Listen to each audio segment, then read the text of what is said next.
வாழைக்காய் தாளிப்பு எப்படி பண்ணலான்னு பார்க்கலாம் வாங்க.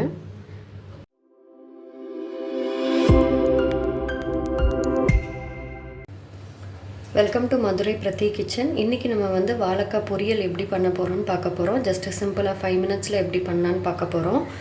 ஸோ அதுக்கு நான் வாழைக்காய் இந்த மாதிரி பொடி மாஸ் மாதிரி கட் பண்ணி வச்சுருக்கேன். இது கட் பண்ணி ஜஸ்ட்டு ஒரு விசில் மட்டும் விட்டு வேக வச்சுருக்கேன்.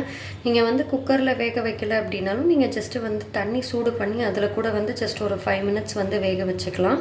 நான் ஜஸ்ட்டு ஒரு விசில் மட்டும் விட்டு அதுக்கப்புறமா தனியாக எடுத்து வச்சுருக்கேன். ஸோ அதே குக்கரில் வேக வச்ச அதே குக்கரில் நான் கொஞ்சமாக நல்லெண்ணெய் ஊற்றிருக்கேன். எண்ணெய் காஞ்சதும்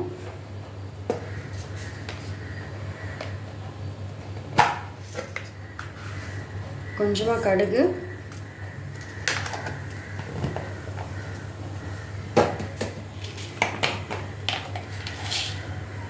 உடைச்ச உளுந்தம் பருப்பு,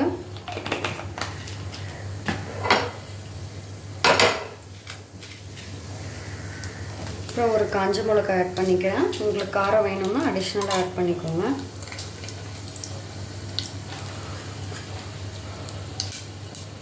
ஸோ ஒரு நான் 5-6 சின்ன வெங்காயம் கட் பண்ணி எடுத்து வச்சுருக்கேன், அதை ஆட் பண்ணிக்கிறேன்.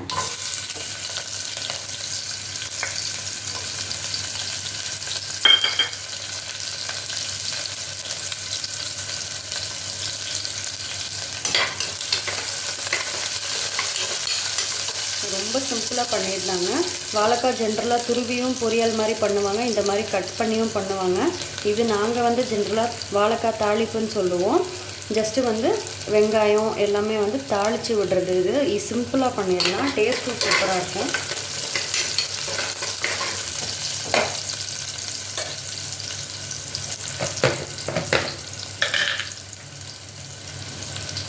கொஞ்சம் உப்பு ஆட் பண்ணிக்கோங்க. நான் ஆல்ரெடி வேக வைக்கும்போது கொஞ்சம் உப்பு ஆட் பண்ணிட்டனால இப்போ லைட்டாக ஆட் பண்ணிக்கிறேன். கொஞ்சமாக பெருங்காயத்தூள்,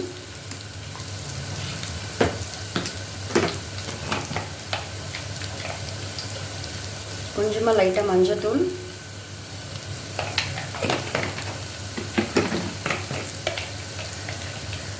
அப்புறம் கொஞ்சமாக மிளகாத்தூள்.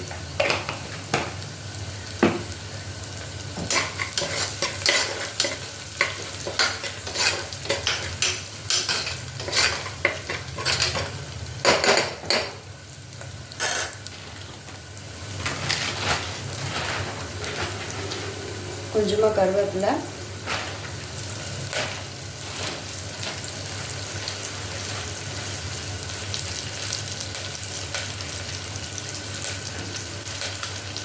கொஞ்சமாக கொத்தமல்லி இலை,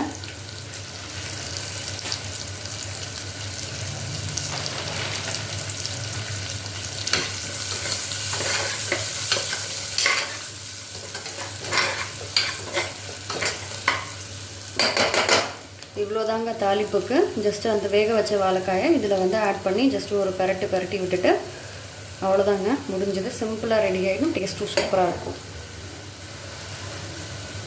வாழைக்காய் ரொம்ப வேக வச்சிடாதீங்க, இல்லாட்டினா ரொம்ப மேஷ் ஆகிடும்.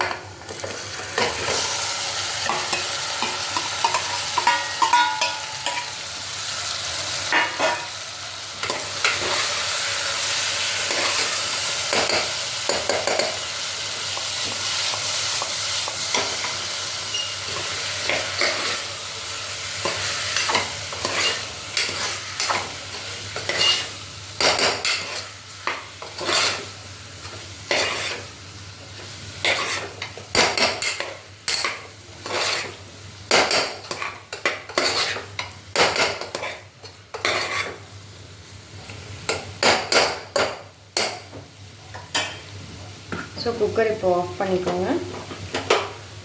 அவ்வளோதாங்க, வாழைக்காய் தாளிப்பு ரெடி ஆகிடுச்சு. இந்த வாழைக்காய் பொரியல்னு சொல்லுவாங்க. அவ்வளோதான், ரொம்ப சிம்பிளாக ரெடி ஆகிடுச்சு. ஜஸ்ட்டு 5 மினிட்ஸில் நீங்கள் பண்ணிடலாம். ட்ரை பண்ணி பாருங்கள்.